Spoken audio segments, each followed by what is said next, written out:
Well, hello there, humans, bees, earthlings, whoever you are, wherever you are, whatever you're doing, and whoever you are lucky enough to be doing it to. I'm Bushka on Blitz, and I'm back with another dose of love and affection in the form of the M6A2E1 EXP. Say that 10 times fast.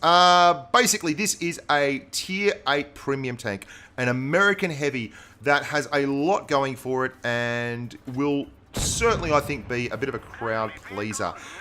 It is an event tank. It's going to be a reward along with the Tier 7 version, which you can catch up a short review of that on Hubert Jass's channel. The M6A2E1 and the one that I'm looking at today, the A2E1 EXP.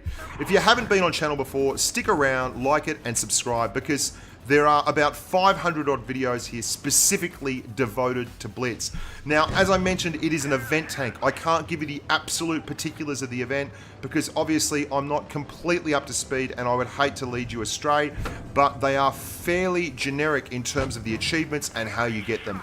You're going to have to play a lot of games, you're going to have to give a lot of tanking bust-ups, you're going to have to blow stuff up, you're going to have to drive, you're going to have a lot of fun, and then you might get lucky and get to the end of the line. What I do like about this tank is the armor profile. It has a tremendous upper and lower glacis. You've got a 191mm AP penetration plate on the upper glacis, which is then sloped back at a severe angle and gives you what can best be described as, well, it's like driving an E75, the frontal upper and lower plate. Very, very tough to pen. Where it falls down a little bit is the turret. The turret has an excellent gun mantlet, and there are sections of it that are well in excess of 200mm of armor. But there are very, very easily pennable cheeks, and your hatch is another weak point. So you're going to have to be watching out with that, and you're not going to be the kind of tank that just rolls forward, sits in front of everyone like a T29 or a T34, and bounces them all off your oversized head like a racing tadpole turret.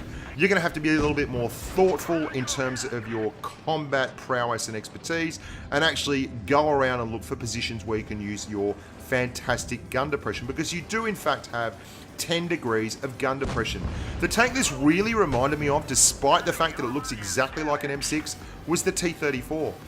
It's got a gun that has nearly identical stats. You've got 248mm of penetration on your AP rounds, 297mm of penetration on your APCR, which is a big benefit, firing APCR in my opinion instead of heat.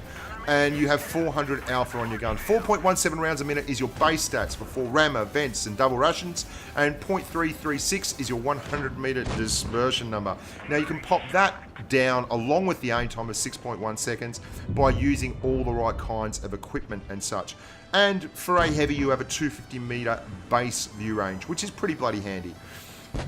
I particularly like the fact that the gun depression is going to let you use mounds and elevation to create even more angles and actually strengthen your turret.